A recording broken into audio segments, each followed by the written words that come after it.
Channel 2, English.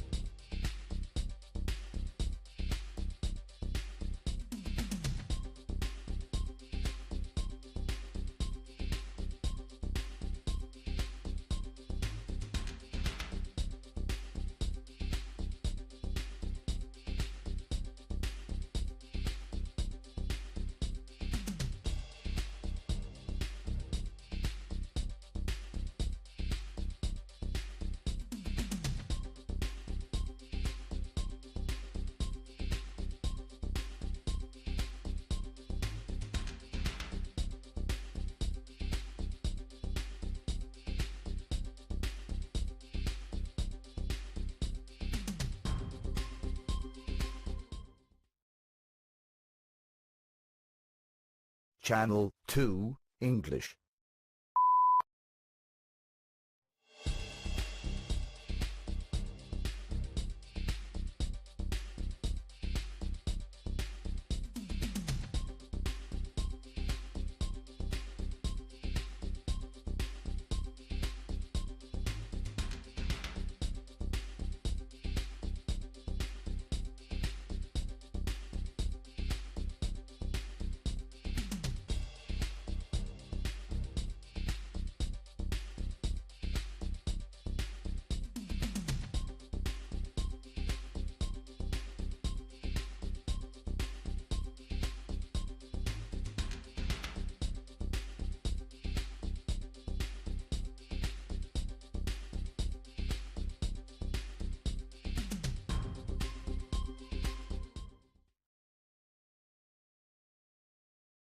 Channel 2, English.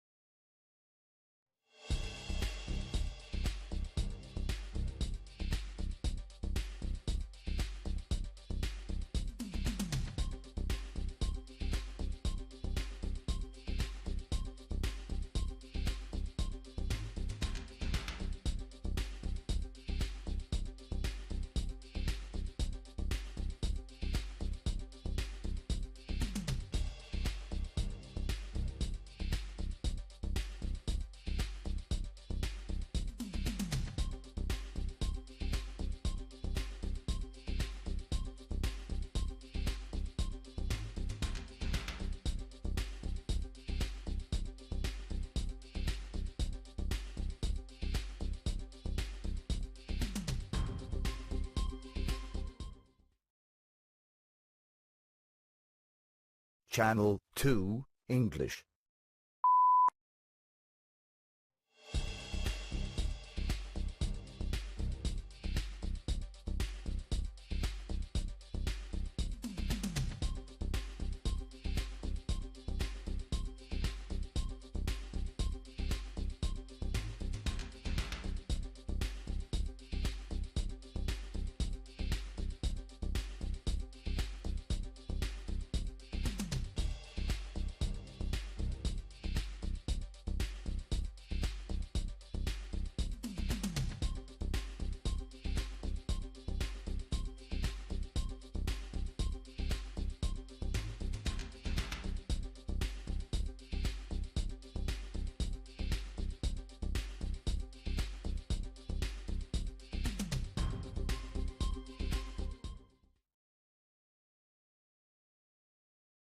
Channel 2, English.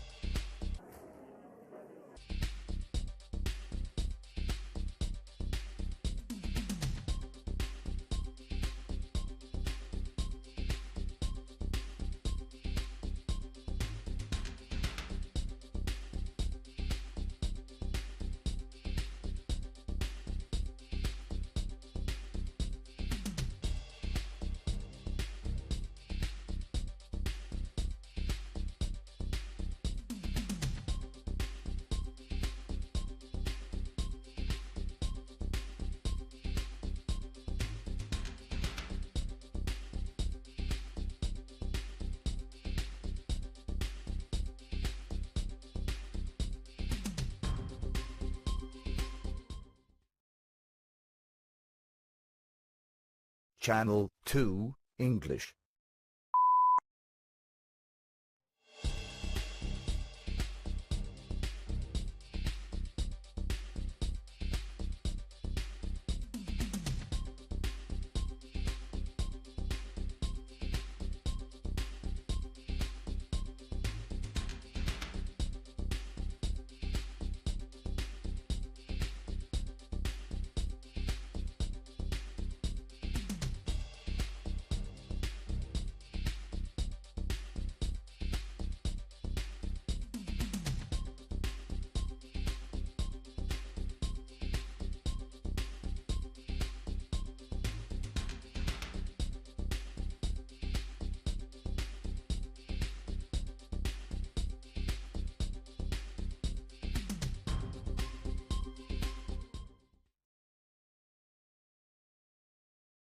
Channel 2, English.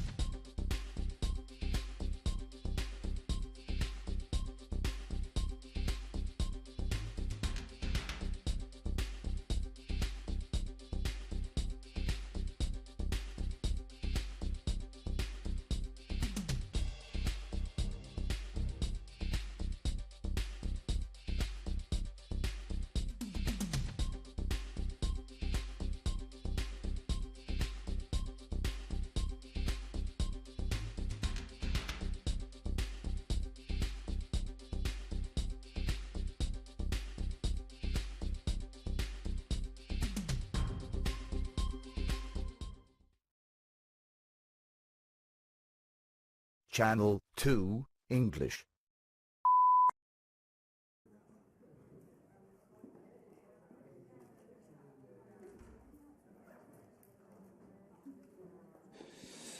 Bonjour, good morning. Welcome to the EPP Group briefing. Our chairman, Manfred Weber, will brief you about the different points of the session, and then we will take questions. Thank you. Yeah, good morning.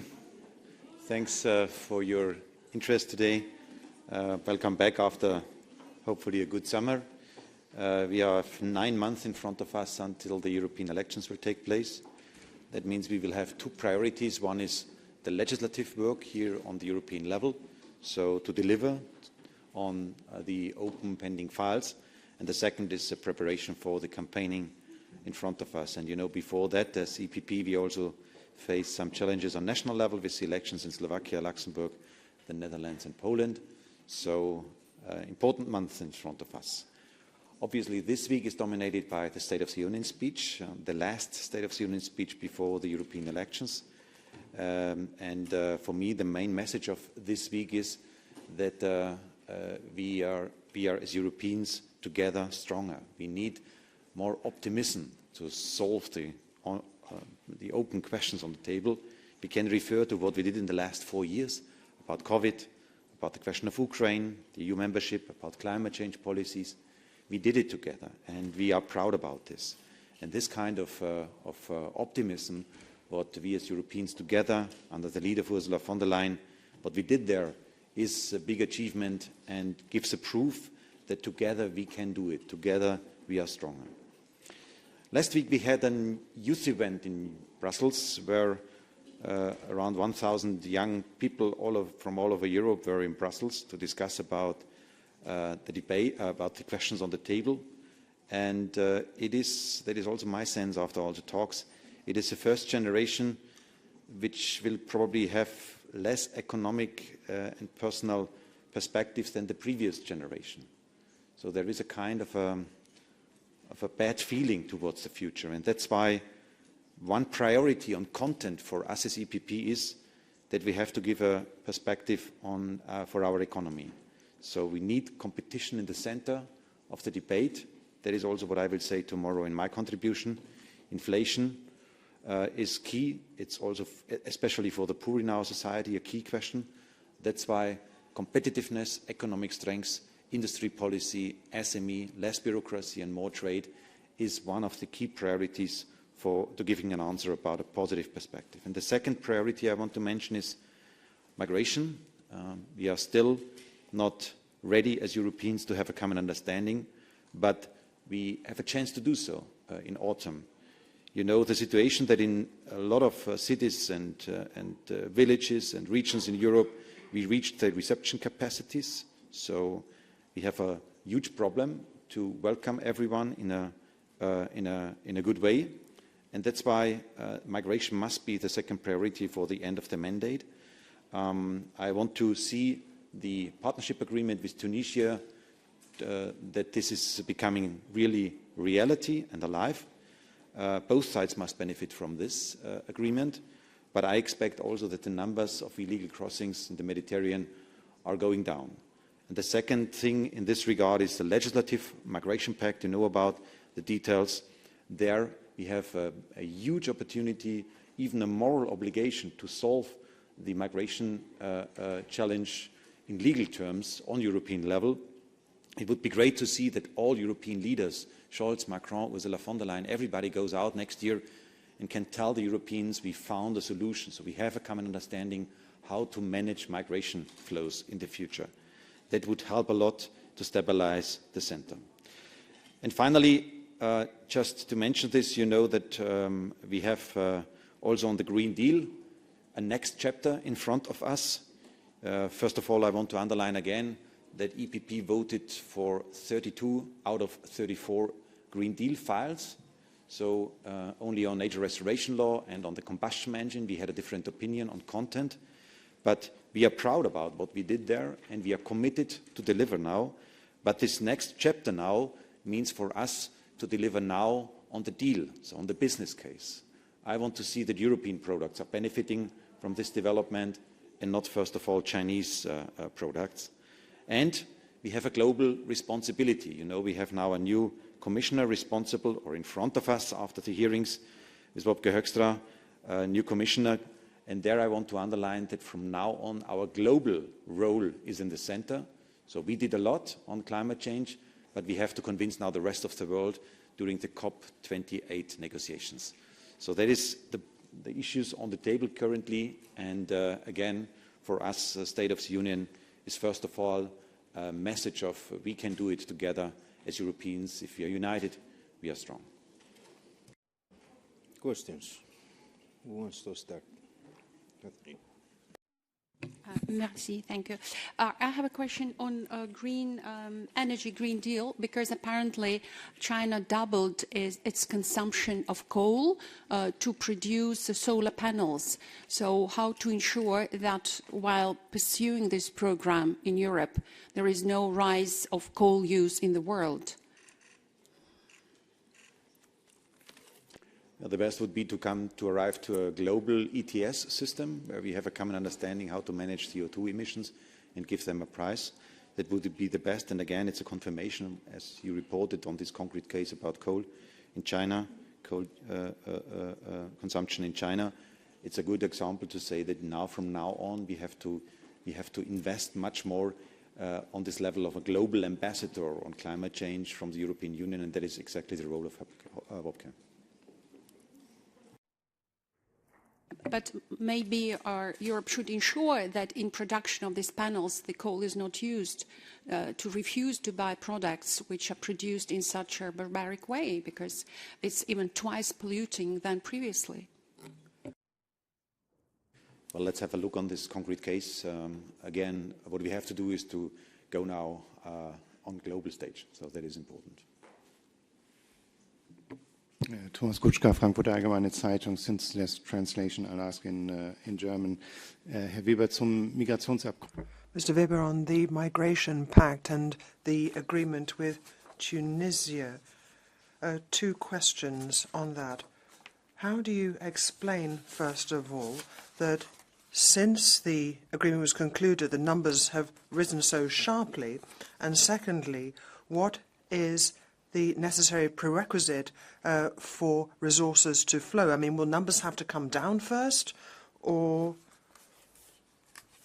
will we have to perhaps pay up first from the European side? Well, the Tunisian authorities, the Prime Minister, has let us know that those August figures have been driven by the Memorandum of Understanding. So there was a kind of a panic which gripped the country. So I think we always expected to see that uptick before the numbers start to dwindle. And of course, there's got to be more pressure applied. What I would emphasize, however, is that when it comes to our conversations with our Tunisian partners and partners in the neighborhood as a whole, is the word partnership, which might be centre stage. I mean, we don't just go along there and dictate terms as Europeans. Rather, we have to listen to what the needs are in the region. So we have to take the situation extremely seriously. So there has to be an economic and financial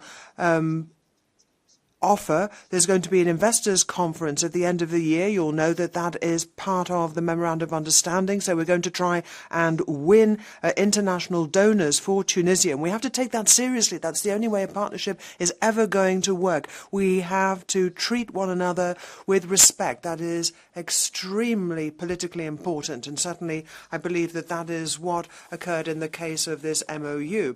Now, personally, I would want not only Ursula von der Leyen, Meloni and Rutte to travel to Tunisia, you would want Macron and others as well to be there to make sure that Tunisia understands that Europe as a whole is behind this agreement. It's not something that is vague and up in the air. Rather, this is something that cannot be delegated, but it has to be dealt with at the highest possible political level. Second question, as to whether Europe will have to make payments up front, or are you going to wait? Is it conditional for numbers to go down before those resources are unblocked? Well, of course, numbers will have to go down. That is a prerequisite. Now, of course, that is the current state of play. And it's important that we see some movement. Of course, we have a partnership. We've got support from the border force, and we are paying that. That is from a European pot of money, so there's no specific Tunisian investment in that. It's something which has been funded by other countries, about 140 million euro that has gone into that. And then you've got the kind of classic budgetary assistance which is being contemplated, and there we would, be waiting for a clear signal in terms of a drop in the numbers. Thank you, Barzan Hassan, reporter from Kurdistan 24. On immigration, refugee, you said you had the deal with Tunisia. May I ask you why just Tunisia? Why not with the Iraq or Syria or Afghanistan? Because most of the refugees, they came to from those countries. My question, do you have any plan to make a deal with the Iraqi government or Syrian or Afghanistan? Thank you. Obviously, in North Africa, obviously, it's first of all about how do we manage the smugglers' business there, so the illegal migration flows there. So we have to win back as a state control, Tunisia as a state, but also Europe, Italy, and we on our side as a state.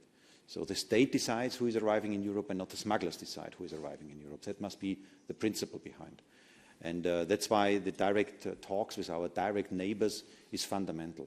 But that is not in contradiction as to what you said, to also find a way with the countries of origin to talk and to consider then a common understanding how to manage this. I think the European Union must put also in North Africa, currently we only speak about Tunisia, but we need a broader plan. And that's why I'm coming back to this respect question, because when we speak with North Africa and with all our partners, we should not only focus these talks from our problems point of view. We need a kind of a restart of the Mediterranean policy, we kind of restart of our neighborhood policy, and not again only driven by our problem, but also by the problems of our partners. That is the base for respectful cooperation, and that is the only way to progress. Let's go for an Italy round. Lorenzo and then David. Consul from Asca News Italy. I have a question on this also, because the Memorandum of Understanding has something less than expected, which is the fact that Tunisia didn't accept to manage the return of other migrants that are not Tunisian. So they accepted to get back the Tunisians that didn't get asylum, or among the migrants that didn't get asylum in Europe, but they didn't accept to manage other migrants from other countries in Africa or elsewhere, as the original agreement on 13th of June was foreseeing.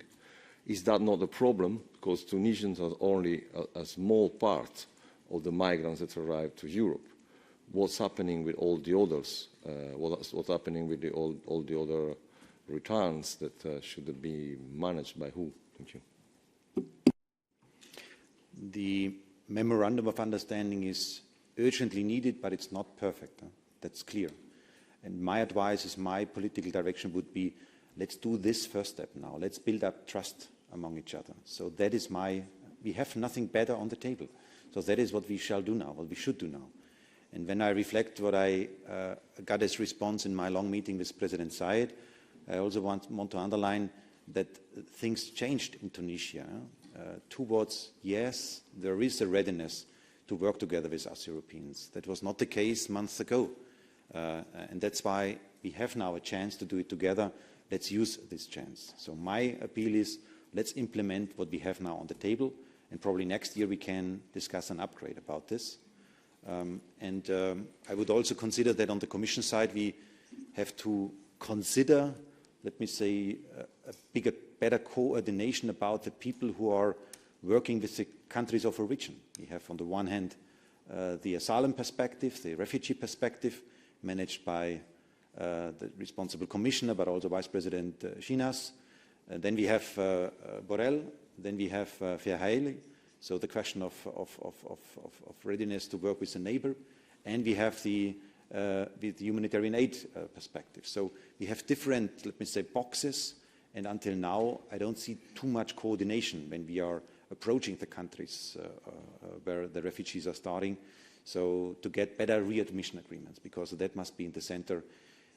I understand in a way, if we as Europeans cannot manage to get proper readmission agreements with some of the countries of origin, why the Tunisians should get such a readmission agreement. So it's hard for them as well to manage then the flows.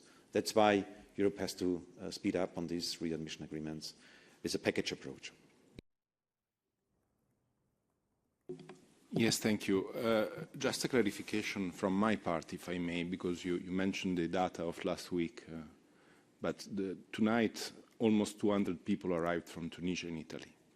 Because in one night, 2,000 people arrived, okay? Because the problem is the weather, not the policy of the Tunisian authorities. Because and this is my question on the policy of Zayed. According to the migrants that arrived in Italy, or in Tunisia, or in Libya, or in Algeria, and have been interviewed by media and NGOs, what Zayed is doing with this campaign, xenophobic campaign against sub-Saharan migrants, he is pushing migrants in the sea. So I'm wondering, how can you support a push factor toward Europe with the memorandum and with your appeasement policy towards Zayed? Why that? And the second question, if I may, on the data. According to the European Asylum Office, more than 500,000 people have asked asylum this year, in the first 6 months of the year. But just 120,000 people arrived with the border crossing, irregular border crossing, according to Frontex data. So, more or less, 2/3 of the people asking asylum arrive via plane with a normal visa and then stay. Don't you think that you are focusing on the wrong direction? You are looking to the south, and instead you should look to the German airport. Thank you. I'm ready as EPP to look on all the problems we are facing. I don't see the same from the left, I have to say. The left is only telling us open the borders, quite moralizing in their political approach. That's why EPP was always ready to be clear and to be blunt and to be open and concrete. You asked me about kind of an appeasement approach towards Tunisia. We all see the problems there. Nobody is naive. But I would say, let's try to give talks a chance. What is the alternative? What is the alternative? So that's why let's give talks a chance. And that's why I respect what Antonio Tajani is doing, what Meloni is doing, what Ursula von der Leyen is doing. I like this. I think that's the only way. Like Angela Merkel did it 7 years ago with Turkey and Erdogan. It's the same. And what we do is copy and paste. Probably Syed is was in a way quite anti-European. I would say he changed now. The readiness to talk and to sit together is there. But what is, again, the alternative? That's why give talks a chance. If we come back next year at the beginning then of the migration season in a way, because it's always summertime mainly, then we have to check whether things are changing and whether we have a chance to bring things under control. And if you allow me to link this again to the migration pact, to the legislative file, because having the party political landscape in mind, you know, we have a situation where we found after 7 years now on the Council side an agreement. Yes, we can do it. We can find a solution on the migration thing on European level, a legally binding solution. And I would invite now our socialists and especially Green friends here in this European Parliament to accept also the basic pillars of the Council agreement as the landing zone for the compromise. If the European Parliament, under the pressure of the socialists and Greens, is going too far with further expectations, then we are risking that the Council cannot keep the unity and Council will split up again. And we are wasting an even historic momentum, having in mind that populists from right and left are benefiting from an unsolved migration situation. Having this political dimension in mind, I really ask Socialists and Greens now to contribute to a European solution. It's politically extremely important. We have a question there in the middle. Oui, bonjour. Une question en français. Thank you very much. A question in French. I just wanted to try and understand your position on the Bischoff report. Is this a final landing zone when it comes to Roberta Metsola's proposals in the wake of the Qatargate scandal? Or else does that allow you to go into the European election campaign perhaps more serenely vis-à-vis public opinion, because certainly this is going to be part of the election campaign, this fight against corruption? So the Cali case was a shock for all of us, and that's why as EPP we are committed to the 14 proposals by Roberta Metsola. That is what we want to deliver. That is what we want to implement. On the details of the Bischoff report, of the AFCO proposals, I cannot give you the full details because we have this evening the group meeting where we will finally decide about our voting behavior. But again, the main line is we are committed to the 14 points of Roberta, and we follow this line. Eddie. Thanks, Eddie Wax from Politico. Yeah, my question was also going to be on the Bischoff report about because and I know you say that you're yet to decide, but isn't that a bit surprising? I mean, how can you, if you do vote, if the EPP group does vote against this report, which really is the only real binding rules that will have come in after Qatargate for MEPs, how could you still say that you support the 14 points when this is the heart of the 14 points? Thanks. And is there any particular issue? Is it asset declaration, side jobs, meeting disclosure? Is there anything which, that's causing problems for your group? Thanks. Well, again, we are totally committed, but you also see that there are amendments now on the table and also outcome of AFCO, which goes beyond the 14 points. That is also part of the truth. That's why, again, we will assess the situation this evening, and we will vote content-based. But the basic line is Roberta's promise, and we will keep it. Last question there. Sonia Otwinowska, Euractiv Poland. As you know, Poland is in full election campaign mode, and as you mentioned, migration is one of these recurring themes, but so are you. And you are presented as this foreign influence who wants to meddle in Polish elections. This is like the recurring theme, and I just wanted to ask, because I know that it all started with the words that you want to build a firewall against our ruling party. I know you're reluctant to comment on that, but those are not minor comments. This is a recurring campaign theme based on anti-German sentiment. So I just wanted to ask you to clarify what was your intention behind these words. You know, it's a very tough campaign going on in Poland, and I only want to make two comments on this. First comment is that I am a friend of Poland, and the EPP is a friend of Poland, and the second comment is that the only ones who decide about the future of Poland are the Polish citizens now. They decide on the election date for the future of their country, and the rest is up to the campaigners on the ground.